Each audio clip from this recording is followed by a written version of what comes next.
நான் தான் உங்கள் ஔவையார். நான் சங்ககால புலவர். என் பெற்றோர் பகவன்னாதி. நான் இயற்றிய நூல்கள் ஆத்திசூடி கொண்டவேந்தன் மூதுரை நல்வழி. நான் ஆத்திசூடியை கூற வந்துள்ளேன். அறம் செய்ய விரும்பு, நல்ல செயல்களை செய்ய விரும்பு.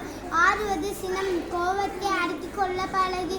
இயல்வது கரவேல், உன்னால் கொடுக்கும் இருந்ததை மதிக்காமல் கொடு. ஈவது விளைச்சல், இல்லாதவர்க்கு ஒருவர் உதவி செய்யும் போது அதை தடுக்காதே. உடையது விளம்பில், உன்னுடைய உடமையை பிறர் அறியும்படி சொல்லாதே. ஊக்கமது கைவிட, முயற்சியை கைவிடாத. என் எழுத்து இகழல், கணிதத்தையும் மொழியையும் தரும் கல்வியை வைக்கக்கூடாது. ஏற்பது இகழ்ச்சி, பிச்சை எடுப்பது இழிவாகும். ஐயமிட்டு உன் ஏழைகளுக்கும் உதவி தேவைப்படுவதற்கும் உணவு கொடுத்துவிட்டு சாப்பிடு. ஒப்புரவு ஒழுகு, உலகத்தோடு ஒத்து வாழ பழகிக்கொள். ஓதுவது ஒளியில், நல்ல நூல்களை படிப்பதை ஒருபோதும் நிறுத்தக்கூடாது. அவ்வியம் பேசல், யாரிடமும் பொறாமை கொண்டு பேசக்கூடாது. அக்கம் சுருக்கல், அதிக லாபத்துக்காக பொருட்கள் எடையை குறைத்து விற்பனை செய்யாதே.